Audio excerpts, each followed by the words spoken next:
도계밤, 산동성 리니시의 롱취안 마을에는 이상한 분위기가 깃들기 시작했다. 평소와 달리 그날 밤은 검은 구름이 별과 달빛을 완전히 삼켜버렸다. 한 줄기 젖은 바람이 대나무 숲을 훑고 지나가며 마을 전체에 음산한 한기가 감돌았다. 저 멀리서 개가 길게 울부짖는 소리가 들려오고 문틈 사이로 스며드는 바람은 얼어붙은 손길처럼 거칠었다. 마을 깊숙한 곳, 토착의 헛간과 담쟁이로 둘러싸인 톤씨 집은 폐쇄적이고 어두웠다. 그 안에서는 오래된 시계가 째깍거릴 뿐 생기는 기척이라곤 찾아볼 수 없었다. 가족들은 모두 깊은 잠에 빠져 있어 집안은 거의 유령의 집처럼 조용했다. 그러나 그 고요한 밤의 어둠 속에서 아무도 알아채지 못한 한 그림자가 천천히 담장을 넘어 숨어들었다. 그 그림자는 숨죽인 채 뒤뜰의 잡초와 흙을 밟으며 공간의 틈마다 귀를 세운다. 달그락거리는 나뭇잎 소리에도 움찔하는 모습에서 그가 범상치 않은 일을 꾸미고 있음을 느낄 수 있다. 그는 혹여라도 집 안 사람에게 들키지 않을까. 두려운 듯 발끝으로만 움직인다. 그의 손에는 낡은 천으로 감싼 작은 유리병이 쥐어져 있었다. 그림자는 조심스레 대나무 울타리 뒤쪽 부엌 구석에서 쭈그려 앉아있는 낡은 알루미늄 주전자를 찾았다. 달빛이 살짝 스미는 순간 유리병 안에서는 투명하면서도 어딘가 알 수 없는 액체가 빛을 발한다. 그는 베어문 듯한 숨결로 주전자의 뚜껑을 살포시 열고 한 방울 한 방울 그 독액을 천천히 주전자에 부었다. 그 순간 어딘가에서 부엉이 울음소리가 후 하고 메아리쳤다. 그는 심장이 얼어붙는 듯한 공포를 느끼며 행동을 재촉했고 독이 모두 들어간 유리병을 다시 품속에 감췄다. 모든 과정은 몇 분도 걸리지 않았다. 그러나 그 짧은 시간마저도 한 세월처럼 느껴질 만큼 밤 공기는 무거웠고 죽음의 기운이 집안 곳곳을 맴돌았다. 그림자는 온몸을 움츠린 채 주전자 옆에 자신이 다녀갔다는 흔적이 남지 않도록 조심스럽게 흙을 다져놓았다. 주방 주변에는 이미 오래된 핏자국과 알 수 없는 갈색 얼룩이 있었는데 그가 다시 외부인의 흔적을 더하지 않으려 애쓰는 모습이 처절했다. 그 순간 집안 어딘가에서 삐걱거리는 마룻바닥 소리가 났다. 그림자는 본능적으로 벽에 몸을 바짝 붙였고 자신의 숨소리를 멈추려고 이를 악물었다. 천장 위에서 마치 누군가가 무거운 발걸음을 옮기는 듯한 소리가 점점 가까워졌다. 그림자는 손에 쥔 유리병이 부스럭거릴까 두려워 옷에 더 깊이 숨겼다. 잠결에 깨어 부엌으로 오는 가족이 발견한다면 그 자리에서 비명이 터져 나올지도 모를 일이다. 다행히 아무도 모습을 드러내지 않았다. 그림자는 조심스럽게 벽에 기댄 채 숨을 골랐다. 암전의 적막한 정적 속 그는 뒤를 한 번 더 확인한 뒤 담장을 넘어 사라졌다. 그의 검은 그림자가 대나무 숲 사이로 스멀스멀 사라지는 곳, 밤바람은 더욱 세차게 불었고 도끼로 찍는 듯한 천둥 소리가 멀리서 들려왔다.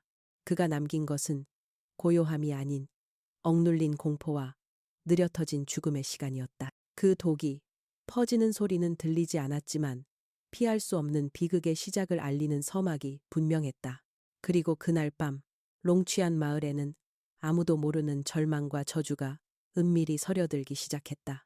죽음의 아침 식사, 새벽 이슬이 짙게 깔린 여명, 롱취안 마을이 어둠과 안개에 잠겨 있을 때 톤씨 집의 부엌에는 미묘한 변화가 일어나고 있었다. 부엌 한쪽에 걸려있는 오래된 시계는 아직 6시를 채 가리키지 않았다. 바깥은 음산한 침묵에 휩싸여 있었고 집안은 이따금씩 낡은 기둥이 뚝뚝 소리를 내며 숨을 쉬었다. 그날 아침 톤씨의 아내는 평소와 다름없이 종종 걸음으로 부엌에 들어섰다. 그러나 문을 여는 순간 평소와는 전혀 다른 차가운 기운이 팔뚝을 타고 스며들었다. 그녀의 심장은 이유 없이 벌렁거렸고 어딘가에서 썩은 계란, 비슷한 미묘한 냄새가 코끝을 스쳤다. 그녀는 무심코 주전자에 손을 대고 물을 따랐으나 손끝에 전해지는 감촉이 왠지 모르게 서늘했다. 불판에 불을 지피고 주전자를 올리며 톤 아내의 머릿속에는 전날 밤 내내 울려 퍼지던 부엉이의 외침과 닭장 쪽에서 킁킁거리던 이상한 소리가 떠올랐다. 오늘은 아무 일도 없겠지. 그녀는 중얼거리며 남편에게 줄 우유를 준비했다. 주전자에서 뿜어져 나오는 하얀 김이 유리창에 뿌옇게 맺혔다. 그러나 김이 맺힐수록 부엌안은 더 어둡고 음침해 보였다. 그녀가 따끈한 물로 우유를 타 남편의 머그잔에 붓고 익숙한 손놀림으로 옆에 있는 갈라진 달걀을 2개 깨트려 그릇에 넣었다. 달걀 노른자가 전보다 탁하고 묘하게 녹색빛이 돌아 소름 끼치게 했다. 하지만 그녀는 대수롭지 않게 넘겼다. 며느리가 좋아하는 달걀국이니 어서 끓여야 한다고 자신을 재촉했다. 곧이어 톤 씨가 거실로 들어왔다. 그의 걸음걸이는 전보다 무거웠고 얼굴엔 잠 못 이룬 그림자가 어렸다. 그러나 그는 아내의 미소에 겨우 힘을 내어 우유를 마시며 오늘은 좋은 날이겠지 라고 중얼댔다. 바로 그 순간 부엌창 밖에서 까마귀 한 마리가 이른 아침부터 불길하게 울어댔다. 톤 아내가 식탁에 달걀국을 내려놓자 며느리도 피곤한 듯 부스스한 얼굴로 나타났다. 어딘가 불편한 침묵이 세 사람 사이에 흘렀다. 그때 누군가 집 뒤에서 살짝 움직이는 인기척이 났지만 아무도 신경 쓰지 않았다. 3회사 톤 씨는 우유를 2-3모금 마시고 대화를 시도하려는 찰나 갑자기 그의 손이 심하게 떨리기 시작했다. 왜 이러지? 톤 씨는 머그잔을 놓지 못하고 바닥에 쏟아버렸다. 흘러내린 우유가 마룻바닥에 퍼지며 붉은색 선처럼 퍼졌다. 그러다 그는 갑자기 목을 부여잡고 거친 숨을 몰아쉬더니 온몸이 뒤틀리는 듯한 경련이 찾아왔다. 아버님, 며느리가 날카롭게 비명을 질렀다. 톤 씨의 얼굴은 시퍼렇게 질리고 눈알이 뒤집혔다. 이빨을 부딪히며 입가엔 하얀 거품이 끓었다. 그의 온몸이 비쩍 마른 닭처럼 떨리다 바닥에 고꾸라졌다. 톤 아내는 공포에 질려 잠시 얼어붙었다가 그제야 소스라치게 달려가 남편을 부축했다.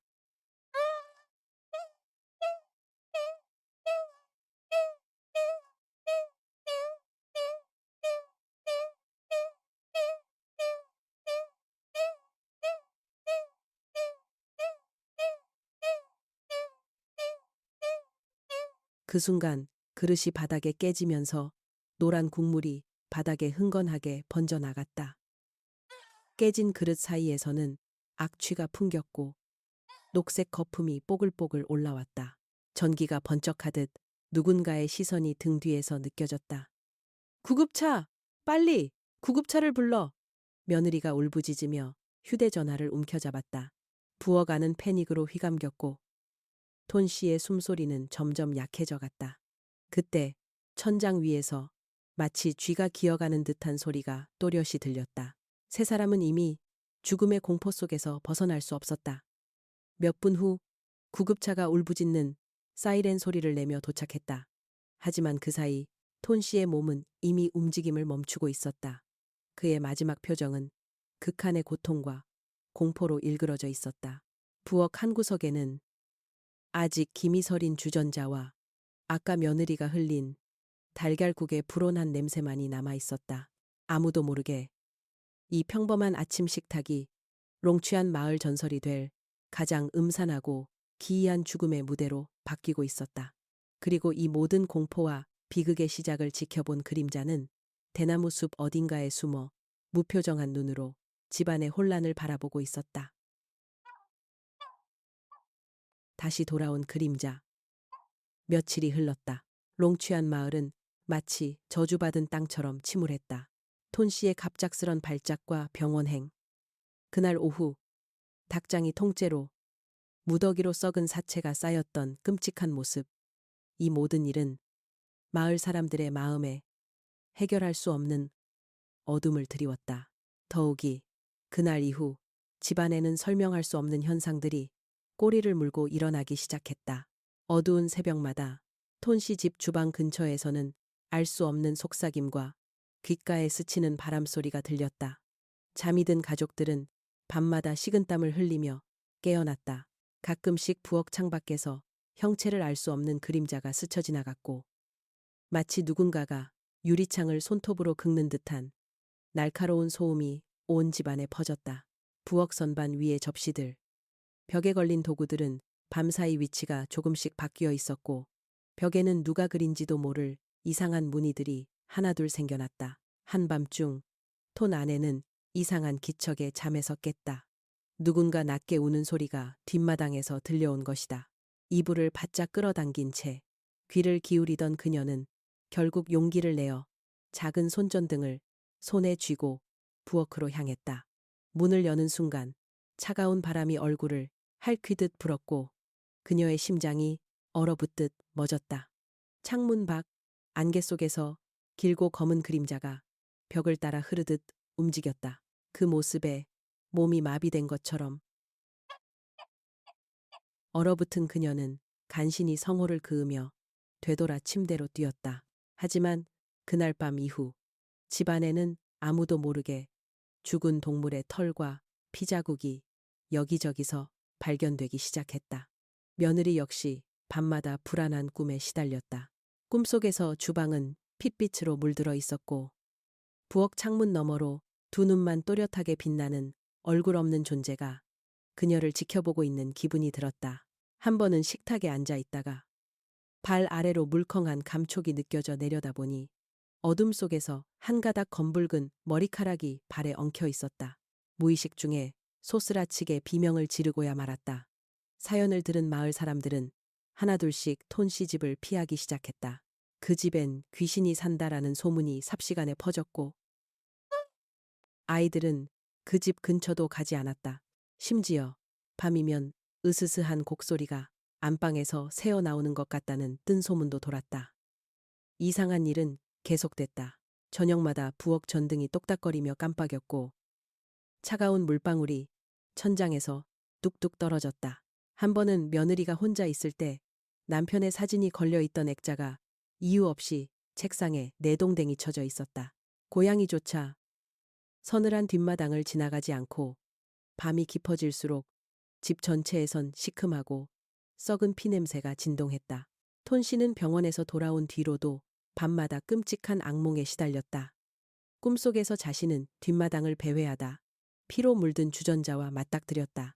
그리고 그 곁에는 온통 타닥타닥거리는 뼈들이 쌓여 있었다. 어느새 주전자에서 하얀 연기가 피어올라 그의 목을 조이는 듯이 천천히 뻗어왔다. 잠에서 깬 뒤에도 목이 타들어가는 것 같았고 환상인지 현실인지 분간할 수 없었다.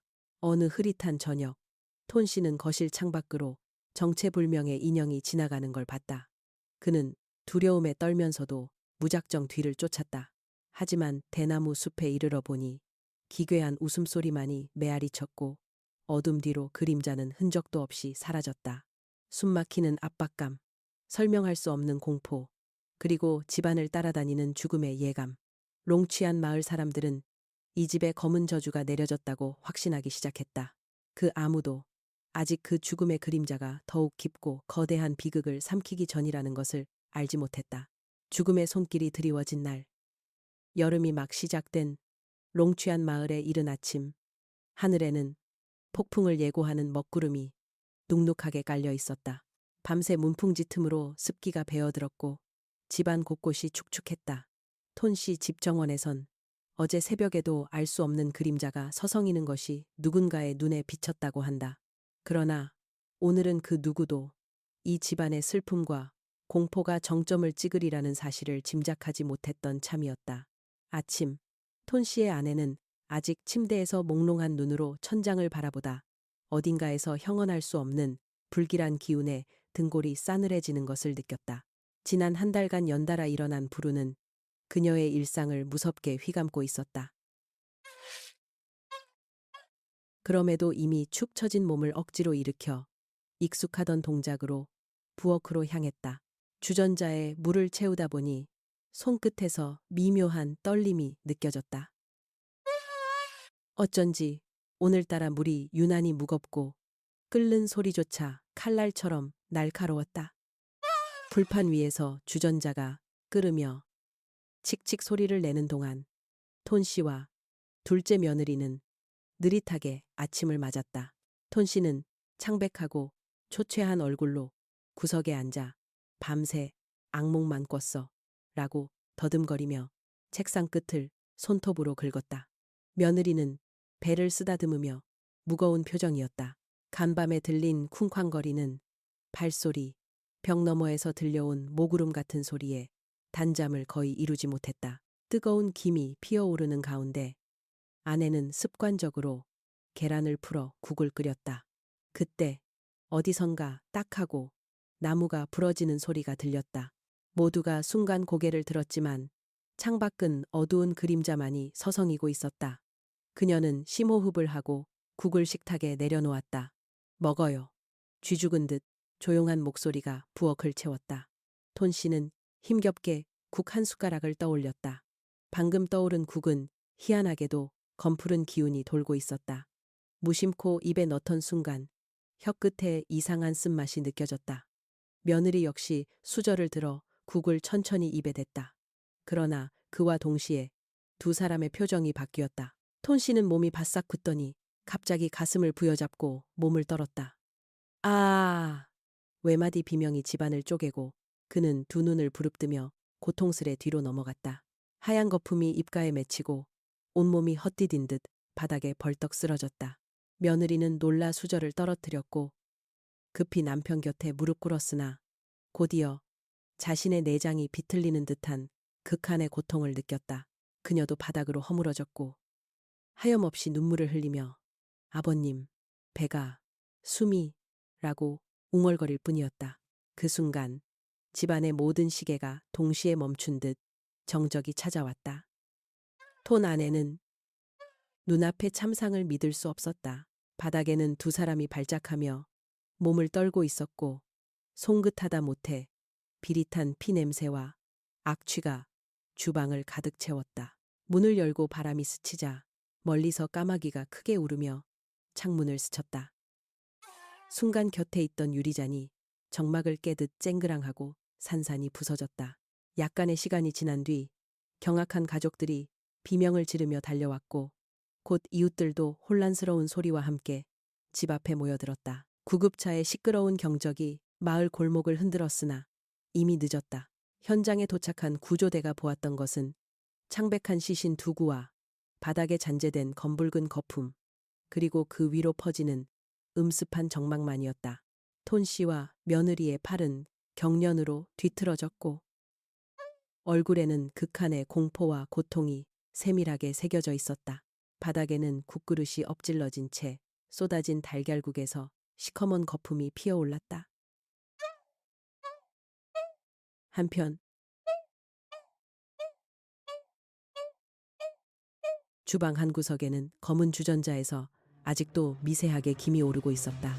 그날 롱취안 마을엔 전설이 될 음산한 사건이 기록됐다. 바짝 말라비틀어진 꽃병, 깨진 거울, 타닥타닥 깨지는 전등 소리 온 집안은 죽음이 지나간 자리처럼 찝찝하게 눅눅했다. 바람 한 줄기마다 처승에서 속삭이는 듯한 한 맺힌 비명이 들렸고 까마귀 떼가 집 주위를 맴돌며 마치 떠나간 영혼을 조롱하는 괴성을 질렀다. 시체가 집 밖으로 실려 나간 뒤에도 가족과 이웃은 이 끔찍한 악몽에서 깨어나지 못했다. 아무도 말하지 못했지만 모두의 심장 깊은 곳에서 한 가지가 확신으로 떠올랐다.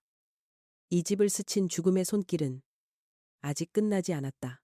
아직 누군가 그 어둠 속에서 더 깊은 저주의 시간을 준비하고 있다는 사실을. 안개 속에 수사 톤 씨와 며느리의 끔찍한 죽음 이후 롱취안 마을 전체는 불길한 기운에 휘감겼다. 누구도 감히 톤 씨 집 주변을 서성이려 하지 않았고 밤만 되면 어딘가에서 들려오는 정체불명의 울음소리가 마을을 짓눌렀다. 그날 이후 주민들은 서로 눈빛을 교환하면서도 누구 하나 입을 열지 못했다. 공포와 호기심이 뒤섞인 시선은 언제나 죽음이 머문 그 집을 멀리서 지켜보고 있었다. 며칠 후 시 경찰 특수반과 과학수사대가 롱취안 마을에 도착했다. 그들의 어두운 유니폼, 번쩍이는 수사 장비, 그리고 결연한 표정은 평화로웠던 농촌 분위기를 일순간 얼어붙게 했다.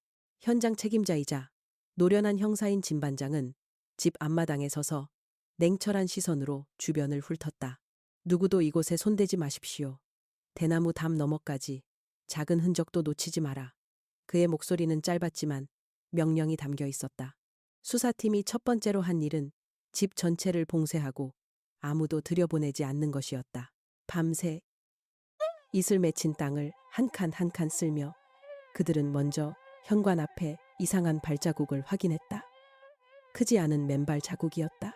마치 누군가 집 안팎을 맨발로 오가며 무거운 짐을 질질 끌고 다닌 것처럼 발가락 사이사이에 흙과 정체불명의 검은 이물이 잔뜩 묻어 있었다. 발자국은 곧장 담장 너머 대나무 숲으로 이어졌다가 거기서 흔적이 끊겼다. 형사들은 작은 조명등을 들고 주방 내부를 샅샅이 조사했다. 그곳에는 그날의 비극이 고스란히 남아 있었다. 바닥엔 달걀국이 말라붙어 있었고 깨진 그릇 파편 틈 사이로 무언가 기이한 것이 발견되었다. 바로 길고 뻣뻣한 새의 깃털, 그리고 피가 묻은 닭뼈, 삼각형 조각이었다. 부엌 찬장은 엉망이었다. 식기들은 여기저기 흩어져 있었고 그 사이엔 알 수 없는 녹색 얼룩이 퍼져 있었다.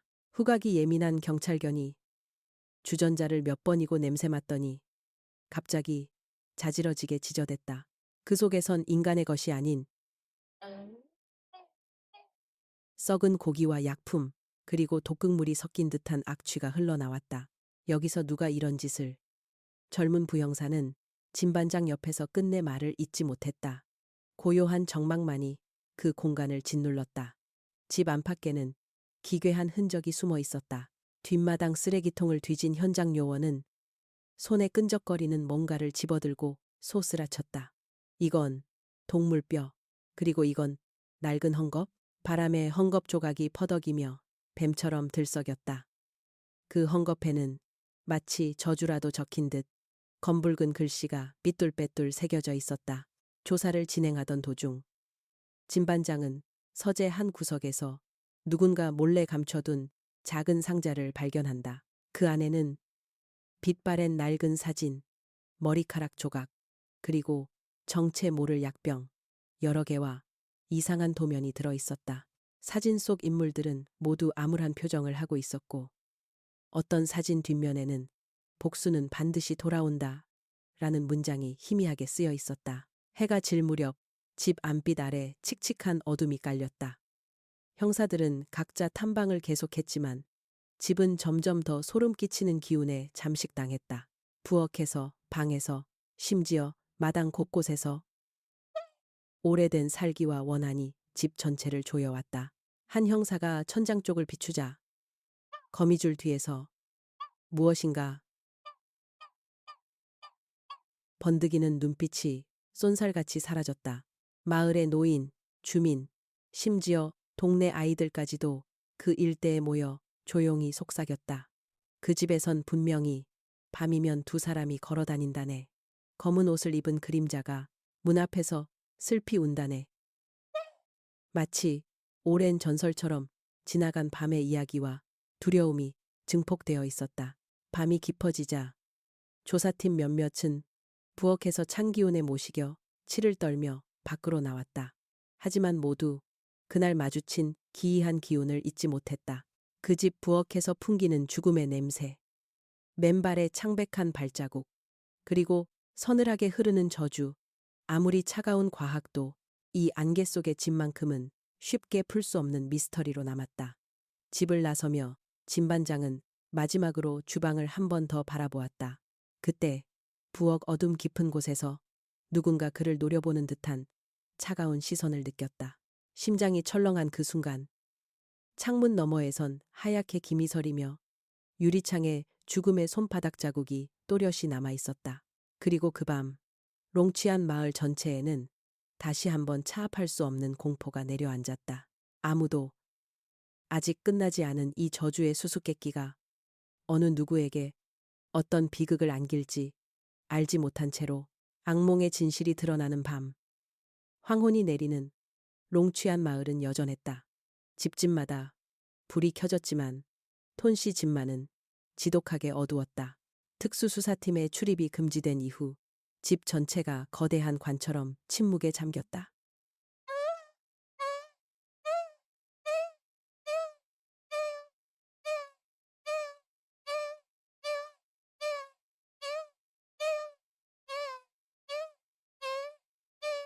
집 앞에는 빗물이 고여 있었고 담쟁이 넝쿨이 창문을 덮어 햇빛조차 막아 마을 사람들 누구 하나 더는 이 집 근처에 가까이 가지 않았다. 그러나 그날 밤 이 집에선 피할 수 없는 진실이 생각지도 못한 방식으로 드러나기 시작했다. 그림자가 다시 나타나다 관할서 형사 진반장은 이번 사건의 모든 단초가 이 속에서 풀릴 것이라는 알 수 없는 직감에 사로잡혔다. 그는 저녁 늦게 단 2명의 탐정만 데리고 다시 집을 찾았다. 손전등, 불빛을 따라 집 현관을 조심스럽게 열었을 때 불길한 한기가 온몸을 감쌌다. 모든 감각에 집중합니다. 이상한 소리, 그림자, 어떤 작은 흔적도 기록하세요. 그의 목소리가 속삭이듯 울렸다. 부엌으로 들어가자 아직 냉기가 남아있는 국그릇과 마치 검은 피처럼 말라붙은 얼룩이 바닥 곳곳에 펼쳐져 있었다. 벽에는 지난밤 누구도 보지 못했던 더 선명해진 검붉은 무늬가 확연하게 떠올라 있었다. 바람결에 주전자 뚜껑이 달그락 흔들릴 때마다 무언가 서늘한 기운이 뒤를 훑고 지나가는 듯했다. 형사님.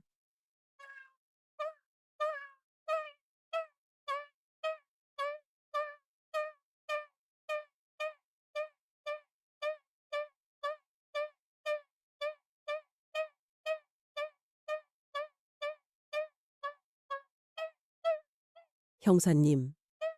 여기 뭔가 젊은 수사관이 떨리는 손끝으로 싱크대 아래를 그곳엔 낡은 나무 상자가 반쯤 쏟아진 채 누워 있었고 내부엔 아이가 그린 듯 뒤틀린 인형, 달아해진 책, 그리고 오래된 유리병이 엉켜 있었다.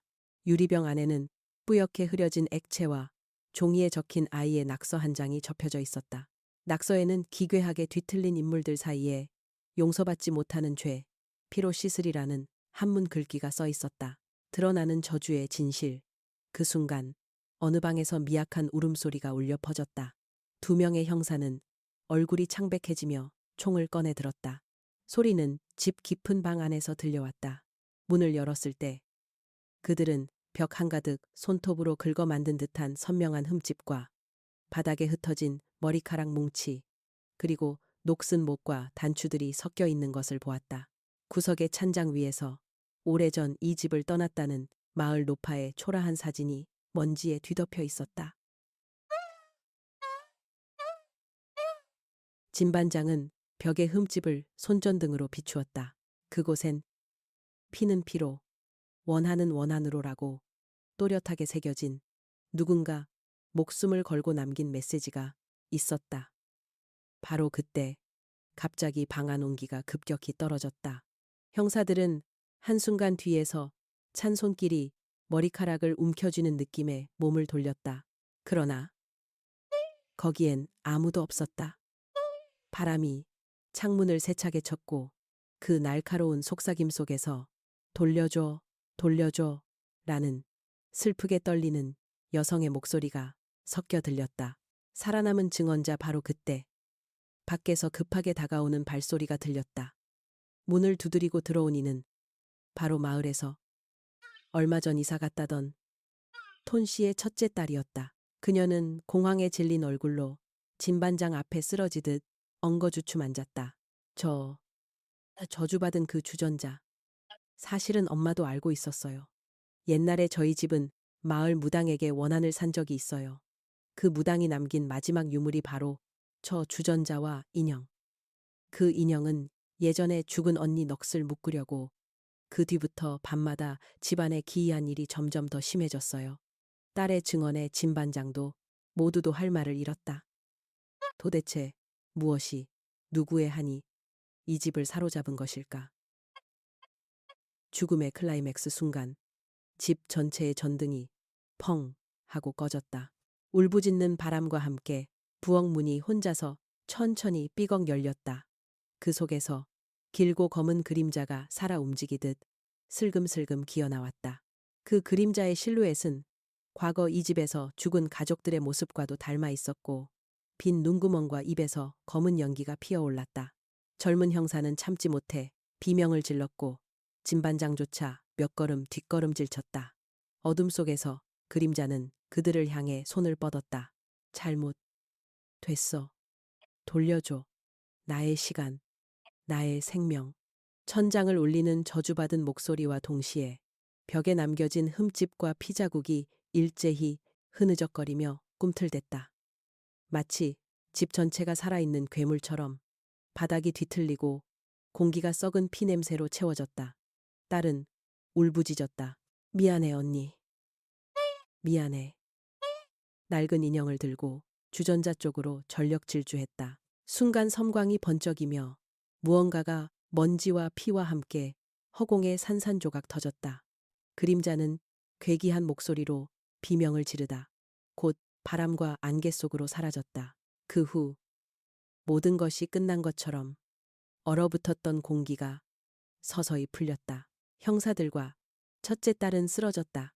깨어나며 주전자와 인형 그리고 그동안의 저주가 모두 제로 변해 사라졌음을 확인했다. 하지만 출입문 너머 롱취한 마을의 바람 속엔 여전히 섬뜩한 속삭임이 희미하게 맴돌았다. 진실은 밝혀졌으나 마을 사람들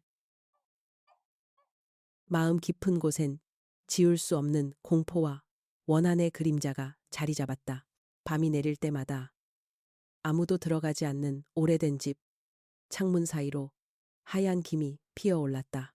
그곳에선 아직도 마치 세상을 떠도는 영혼의 울음소리처럼 돌려줘 라는 속삭임이 들려오곤 했다.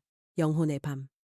마지막 속삭임 론첸 마을에 1년 중 가장 길고 어두운 밤이 찾아왔다.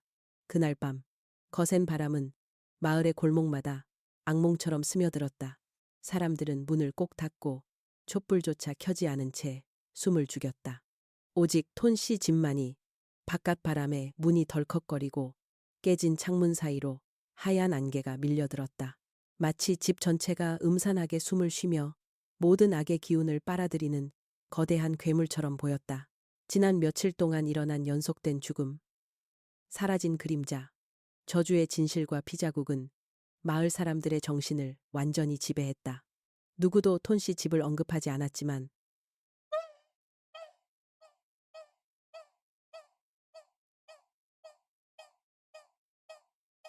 모두가 그곳에 무언가 남아있다는 사실을 직감하고 있었다.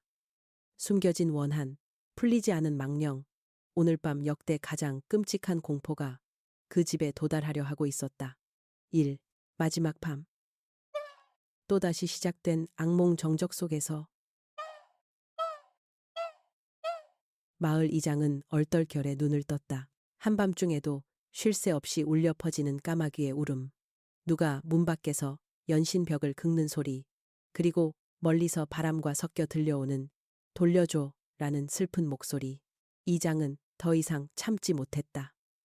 촛불을 들고 마을 4명의 용기 있는 사내와 함께 톤씨 집 쪽으로 발걸음을 내딛었다. 밤 11시 흐린 달빛 속 집은 더더욱 음침했다. 집 앞에 다가서자 시커먼 안개가 발목을 덮었고 접근할수록 서늘한 한기가 뼈마디를 파고들었다. 이장은 문을 두드리다 혼자 소리처럼 속삭였다. 여기선 또 다른 일이 시작되는 것 같네.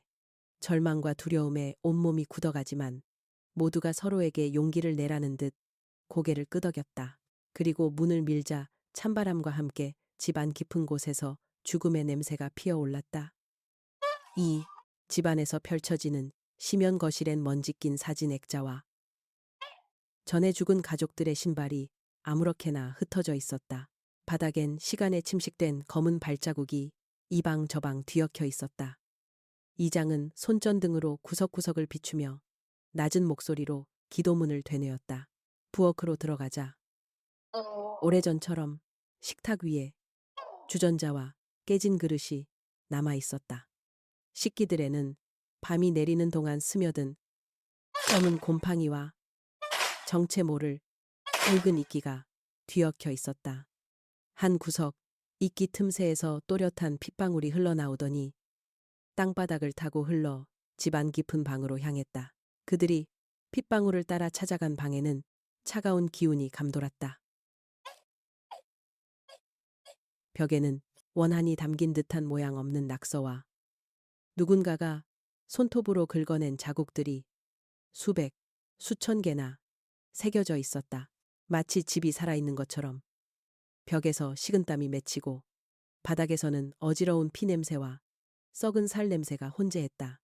바로 그때였다. 갑자기 천장 위에서 쿵 울리는 소리와 함께 오래된 형광등이 깜빡이기 시작했다. 그림자가 벽을 따라 스르르 미끄러지며 사람들 뒤를 천천히 두른다. 등골이 싸늘해진 이장의 손에서 손전등이 비틀비틀 떨어지고 말았다. 3. 귀곡성 구렁고의 정체정적을 깨는 첫 울음소리가 밤을 갈랐다. 분명 저 멀리 황천에서 들리는 듯한 인간인지 짐승인지 모를 끔찍한 비명이었다. 아! 이장의 일행은 혼비백산에 서로를 붙잡았다. 그 순간 거실의 유리창에 누군가 피로 그린 손바닥 무늬가 또렷하게 찍혔다. 부엌 쪽에서는 부러진 목각 인형이 저절로 흔들리며 속삭였다. 야마다, 야마다, 돌려줘, 돌려줘. 피를, 생명을. 모두가 두려움에 떨며 서로에 기댔지만 섬광같이 사라지는 검은 그림자는 방 안을 돌아다녔고 마치 살아있는 듯 가구가 삐걱이며 자리를 옮겼다. 집 전체가 살아 움직이며 불길한 얼굴의 유령들이 벽을 타고 스며드는 듯했다. 4. 운명과 마주한 이들 순간 집 뒤뜰에서 섬뜩한 기운이 휘몰아쳤다. 마치 바람이 모여 하나의 실루엣을 만들듯 뭉게뭉게 피어오르는 안개로부터 하얗고 길게 늘어진 여인의 형상이 탄생했다.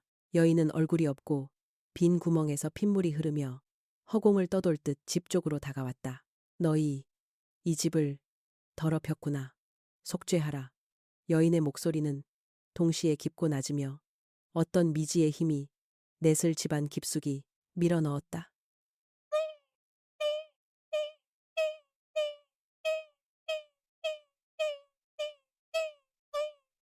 공포에 몸이 굳은 이들과 함께 이장은 울부짖었다. 미안합니다. 용서해 주십시오. 미안합니다. 미안합니다. 미안합니다. 미안합니다. 미안합니다. 미안합니다. 미안합니다. 용서해 주십시오. 그러나 여인의 그림자는 벽으로 스며들었고 그 순간 바닥 여기저기서 손이 튀어나와 네 사람의 발목을 잡았다. 끈적하고 차가운 죽은 자의 손이었다. 오, 비명. 그 너머 구원의 한 줄기 집안이 잠식당하기 직전 문득 멀리서 새벽달기 울기 시작했다. 동시에 먼동이 트며 집 주위로 알 수 없는 푸르른 빛이 내려앉았다. 이장의 손에서 흘러내린 묵주와 사내들의 부적에서 연기 같은 은은한 불빛이 피어나더니 집구석의 그림자들이 한순간 일렁이며 사라지기 시작했다. 잠깐의 정적 후 바닥의 손들도 힘없이 풀리고 하얗던 여인의 영체는 새벽 햇살 아래 사라져갔다. 그러나 남겨진 자리는 피, 썩은 꽃, 끊어진 주전자와 찢어진 인형, 그리고 사라지지 않은 검붉은 얼룩뿐이었다. 이장은 덜덜 떨리는 손으로 바닥에 주저앉았다. 여기가 정말 끝인 걸까? 아니, 이 집이 스스로 우리를 시험한 건가? 6. 끝나지 않은 악몽집을 벗어난 네 사람은 날이 환하게 밝아오는 것을 보며 서로를 붙잡고 돌아보았다. 그러나 톤씨 집의 창문에서는 여전히 하얀 안개가 피어오르고 창틀 사이로 누군가가 속삭이는 듯한 그림자가 보였다. 마을 사람들 사이에서는 이 밤 이후 더 이상 톤씨 집에 다가가지 말라는 새로운 금기가 만들어졌다.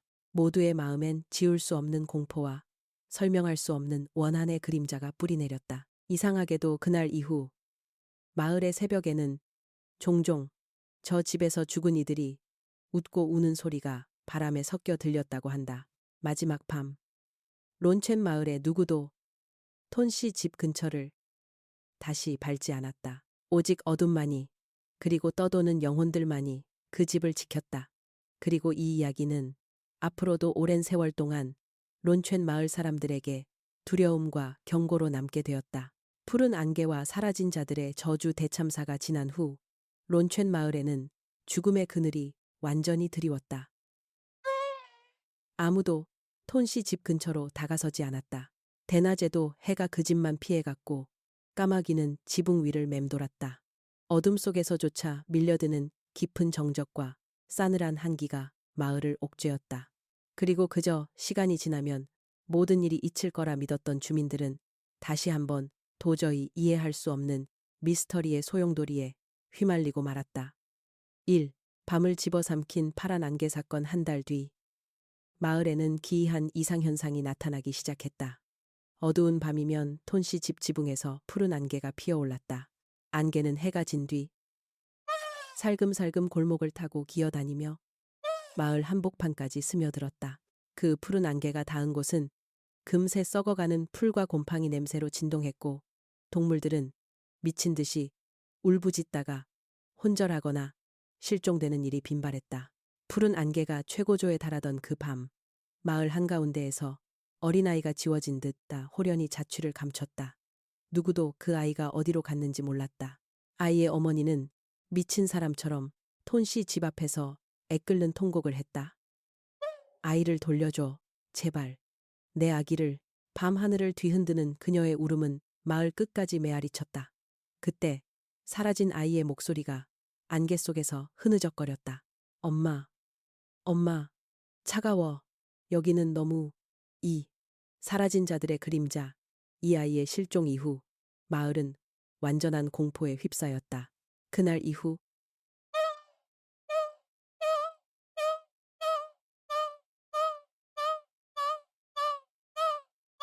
그날 이후 매주 똑같은 시각 반드시 한 명씩 사람이 사라졌다. 노인, 젊은이, 때로는 개와 닭마저도. 실종자들은 밤 12시 모두 안개가 가장 짙어진 시각 톤씨 집을 마지막으로 본 것이 마지막이었다. 마을 사람들은 얼굴이 창백해졌고 아무 소리 없이 문을 걸어 잠갔다. 한밤중엔 담 너머로 검은 그림자가 방 안으로 스르륵 스며들었다는 희미한 속삭임들이 돌았다. 아이의 아버지는 두 눈을 부릅뜨며 부엌 식칼을 손에 쥐고 밤마다 집안을 돌았다.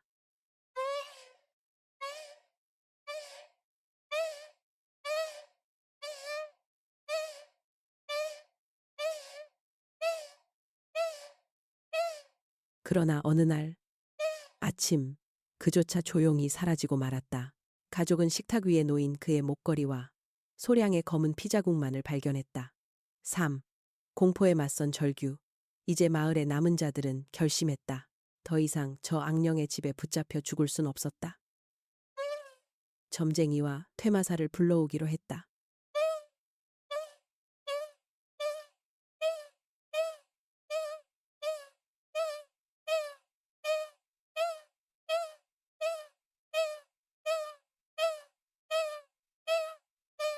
밤하늘에 붉고 푸른 등불을 밝히고 온 마을 모두가 떨고 있었지만 집단의 힘만이 이 공포를 막을 수 있다고 믿었다. 퇴마가 시작되자 온통 푸른 안개가 몰려와 집 전체를 집어삼킬 기세로 소용돌이쳤다. 점쟁이의 종소리와 주문이 이어지고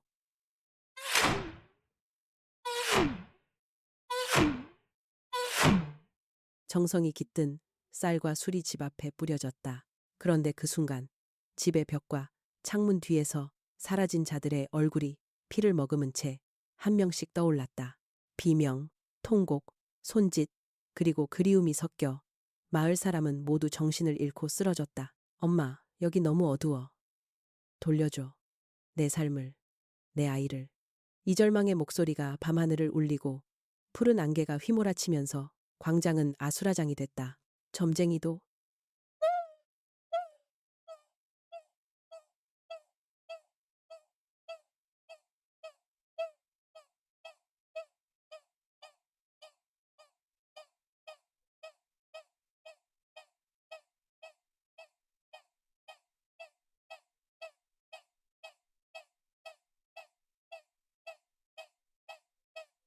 집의 벽은 곰팡이와 핏물이 뒤섞여 변색됐고 마당에는 끝없이 손톱으로 판 듯한 흔적, 그리고 미처 피어나지 못한 꽃과 썩은 동물 사체가 산재했다.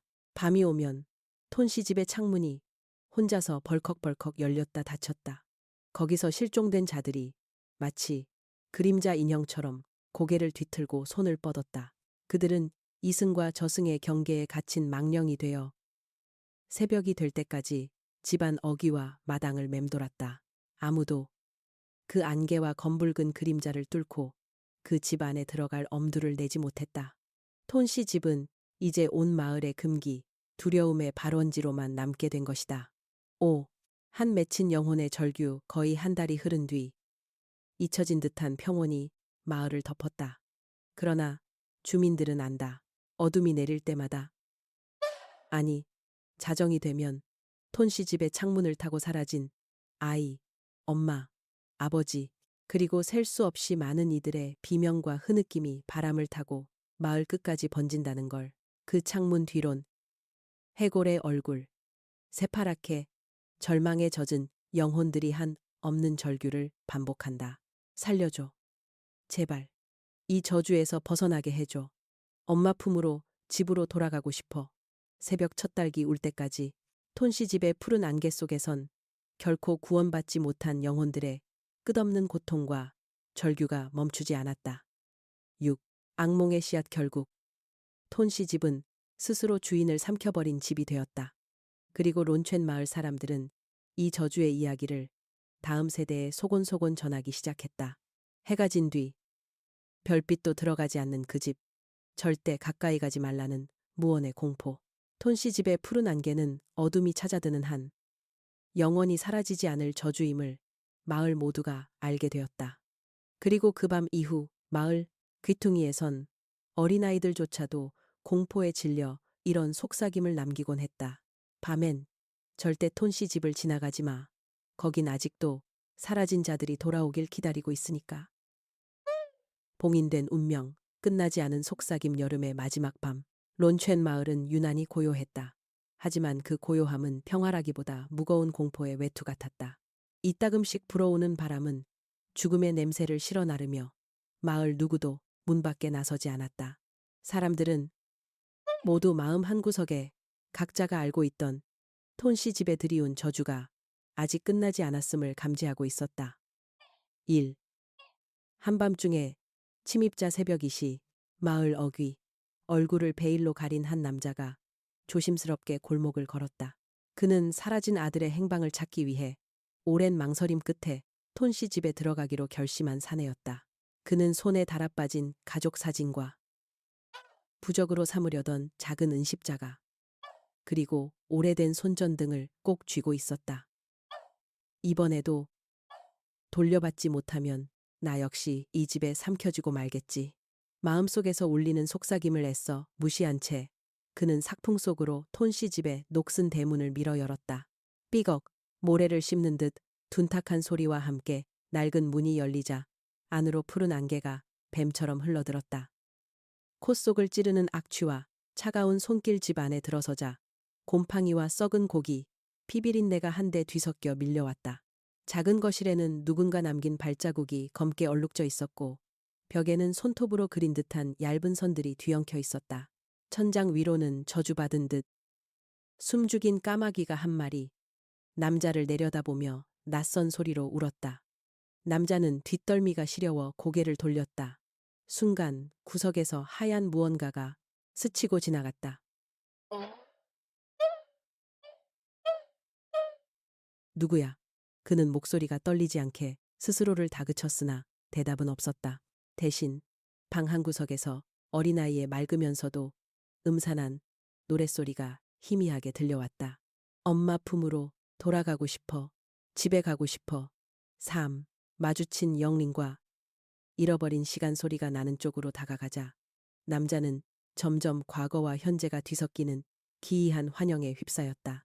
벽에 걸린 가족 사진 속 인물들이 피눈물을 흘렸고 썩은 카펫 위에는 오래전 실종된 자들의 개인 소지품 인형, 빗, 구슬, 신발 등이 널브러져 있었다.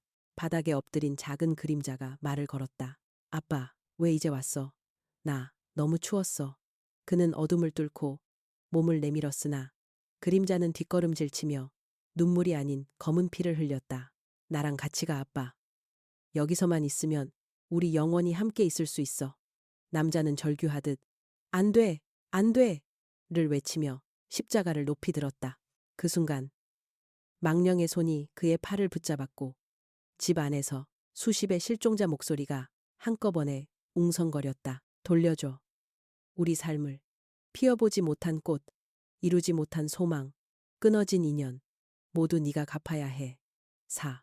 끝나지 않는 저주와 봉인 의식. 남자는 숨겨온 은십자가와 집에서 주운 검은 인형을 마루 한가운데 놓고 떨리는 목소리로 기도문을 읊었다.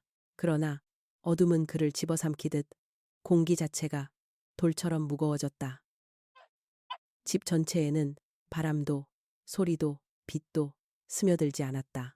그가 사랑하는 아들의 환영은 손짓하며 속삭였다. 어차피 이 집을 떠날 순 없어. 모두 영원히 여기서 살아야 해. 아빠, 네가 우리 곁에 오면 더는 외롭지 않아. 집안 곳곳에서 녹슨 종소리가 울리고 벽지와 바닥에서 진한 핏물이 솟구쳤다. 마치 톤시집이 산자의 몸과 영혼을 모두 집어삼킬 준비를 마친 듯 바닥이 거세게 요동치기 시작했다. 남자는 남은 힘을 다해 은십자가에 대고 이 저주받은 집의 원한과 망령이여 남은 자는 빛으로 떠난 자는 안식처로 보내주소서.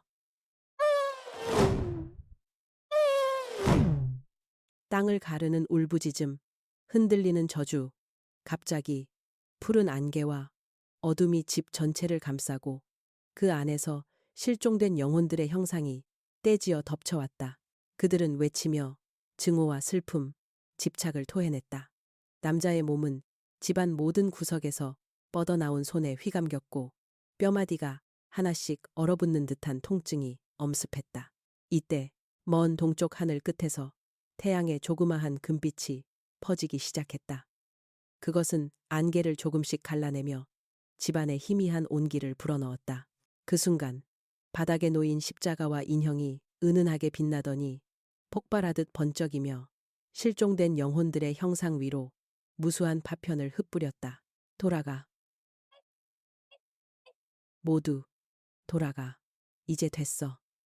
남자의 환청 속에서 옛 가장의 숙연한 목소리가 들려왔다. 6. 집의 붕괴와 저주 너머 모든 소리가 멎는 찰나 집 전체의 벽과 천장이 우지끈하고 갈라졌다. 수십 년의 원한과 슬픔, 복수심까지 모두 지식여진 채 톤씨 집은 서서히 무너져 내렸다. 실종자들의 망령은 하나, 둘, 파란 안개 속에서 해방된 듯 사라져갔다. 남자는 힘없이 무릎을 꿇고 울부짖었다. 밖에선 그동안 실종된 가족들의 부름을 기다리던 마을 사람들이 모두 톤씨 집이 무너지는 것을 두 눈으로 확인했다. 살아서 돌아온 이는 단 한 명 십자가를 지닌 남자뿐이었다. 새벽 햇살은 폐허만이 남은 집터를 비추며 모처럼 맑게 론첸 마을에 내려앉았다. 7. 끝나지 않은 속삭임. 하지만 그 후로도 이상하게 마을 사람들은 밤이 내릴 때마다 허물어진 집의 흔적 위에서 푸른 안개가 피어오르는 것과 바람결에 돌려줘 집으로 엄마 하는 낮고 슬픈 속삭임을 들었다. 톤씨 집의 저주는 봉인과 함께 끝난 듯 보였지만 누군가의 한 남겨진 영혼, 풀리지 않은 운명은 여전히 그 자리에 머무르고 있었다. 마을 어르신들은 그날 이후에도 어린이들에게 이렇게 경고했다. 썩은 집터엔 절대 발을 들이지 마라. 거긴 아직도 떠돌이 영혼들이 안식을 찾지 못해 구원을 기다리고 있으니. 어둠과 안개의 밤에는 오직 침묵만이 저주를 잠시 멈추게 할 수 있단다. 그러나 론첸 마을의 가장 음침한 밤이 다시 돌아오면 누구도 모르게 봉인된 집터에서 다시 한번 저주의 이야기가 시작될지 모르는 일이다. 저주의 유산, 영원한 밤의 문턱. 론첸 마을에서 톤씨 집이 무너진 뒤로 계절이 여러 번 바뀌었다. 봄이 오고 초록빛 벼가 자라나며 아이들은 논두길을 달렸다. 겉으론 평화와 일상이 돌아온 듯했지만 늦은 밤만 되면 마을 한편에선 여전히 먹구름처럼 누적된 불안이 도사리고 있었다. 톤씨 집이 있던 폐허, 누구도 들어가지 않는 그곳. 여전히 흙 속에는 핏물이 맺혔고 푸른 안개는 밤마다 집터 주변을 천천히 휘돌았다. 1. 숨쉬는 폐허. 살아있는 악몽. 어느 비 내리는 밤. 폐허 근방을 지나던 젊은 농부 하나가 새벽 닭을 찼다. 실수로 금지된 땅을 밟았다. 바람 한 줄기, 이끼와 지늘게 파묻혔던 십자가 조각 하나가 농부의 발부리에 걸려 튀어나왔다. 갑자기 폐허 전체가 미세하게 진동하며 땅 밑으로부터 누군가 숨죽인 울음소리가 새어나왔다. 농부는 등골을 싸늘하게 타고 오르는 불길함에 사로잡혀 오직 닭만을 안고 황급히 그곳을 빠져나왔다. 그날부터 마을엔 이상한 일이 다시 일어나기 시작했다. 밤마다 폐허에서 불길한 기운이 마을로 퍼져나갔고 바람에 섞여 민가 뒤뜰까지 달려오는 검은 그림자, 창문 밖에서 들려오는 돌려줘, 엄마 하는 음울한 속삭임이 이따금 아이들을 깨웠다. 이 마을을 감싸는 두 번째 저주. 점점 더 집짐승들이 이유 없이 병들고 사라졌다. 사람들은 악몽에 시달렸다. 밤마다 자신이 실종된 망자, 과거의 잘못, 이루지 못한 사랑 앞에 울부짖는 꿈을 꿨다. 더 무서운 것은 여전히 톤씨 집에 묻힌 원한이 완전히 소멸하지 않았다는 사실이었다. 어느 금요일 밤, 이장을 비롯해 용기 있는 젊은이 5이 모였다. 이들은 속삭임의 근원, 저주의 끈을 완전히 끊어내려 결의하고 폐허로 발을 디뎠다. 소금, 부적, 촛불, 그리고 오래된 목걸이 하나. 각자가 할 수 있는 모든 준비를 했다. 3. 폐허의 중심에서 마주친 악령 폐허에 들어서자 공기는 즉시 변했다. 한기가 뼛속까지 스몄고 어둠은 랜턴 불빛조차 삼킬 듯 짙었다. 과거 톤씨 집이 있던 자리엔 벽이 붕괴된 흔적, 검은 이끼와 깊은 금이 엇갈려 있었다. 그들은 땅에 촛불을 밝히고 부적을 뿌리며 기도문을 외쳤다. 바로 그때 땅 밑에서 누군가 손톱으로 흙을 긁는 소리, 그리고 아이의 흐느낌이 또렷이 들려왔다. 도와줘. 여긴 너무 추워. 엄마, 아빠도 보고 싶어. 촛불이 갑자기 꺼지면서 한 줄기 푸른 연기가 땅속에서 피어올랐다. 그 연기 속엔 누군가의 손이 뻗어나왔고 어른과 아이, 남녀노소의 흐릿한 얼굴들이 순식간에 원을 이루며 이들을 애워쌌다. 꿈틀거리는 망자의 눈동자, 쓰러진 시신의 메마른 입술은 천천히 움직였다. 돌려줘. 남은 시간, 남은 삶, 남은 사랑을. 너희도 결국 이 저주의 일부가 되고 말 거야. 4. 파멸과 결연의 의식이장은 남은 목소리로 대답했다. 우린 용서를 구하러 왔네. 네. 하늘을 물려받는 대신 마을의 남은 생명을 구해달라. 그 순간 땅 밑에서 사슬 같은 그림자가 세찬 힘으로 모두의 발목을 휘감았다. 이장은 거칠게 목걸이를 들어 올리며 기도문을 외쳤다. 젊은이들은 부적을 찢어 손등에 피를 내린 뒤 붉은 물을 뿌렸다. 구슬픈 영혼들의 비명, 울음, 통곡이 폐허 전체를 울렸고 마치 오래된 악당과 희생자의 영혼이 뒤엉켜 저주 그 자체가 하나의 짙은 거대한 어둠이 되어 소리 없이 솟구쳤다. 하늘이 순간 번쩍이고 폐허 중심에서 이상하게도 밝은 푸른 빗줄기가 솟아올랐다. 빛은 어둠을 찢고 그림자를 밀어내며 원한 가득한 얼굴 하나하나를 차례로 눈물 흘리게 만들었다. 이제 됐어. 기다리던 빛이 드디어. 하지만 절대 잊지 마라. 이 집의 한은 누군가가 또다시 어둠을 깨우지 않는 한 지하 깊은 곳에 봉인될 뿐이다. 5. 끝나지 않는 메아리. 모든 게 잠잠해지면 촛불은 자연스럽게 다시 켜졌다. 주변엔 바람 한 줌 없었고 푸른 빛은 한 줌의 잿가루처럼 뒷골목을 타고 흩어져 사라졌다. 이장과 젊은이들은 주저앉아 오열했다. 악몽 같던 밤이 지나가고 저주도 봉인됐으나 폐허만은, 그리고 그 어두운 기운의 씨앗만은 여전히 그곳에 남아 있었다. 아침 해가 뜨자 마을 사람들 모두 폐허를 향해 고개를 숙였다. 아주 오랜 세월 밤엔 아무것도 그 자리에 다가가지 않았다. 하지만 긴 시간이 흐른 언젠가 다시 한번 돌려줘 하는 속삭임이 그 땅 끝에서 기어 올라올지 누구도 장담할 수 없는 것이었다. 론첸 마을의 10년 혹은 100년 후 저주받은 폐허 위에 누군가 무심코 발을 디딘다면 밤은 다시 영원한 악몽으로 시작될 것이다.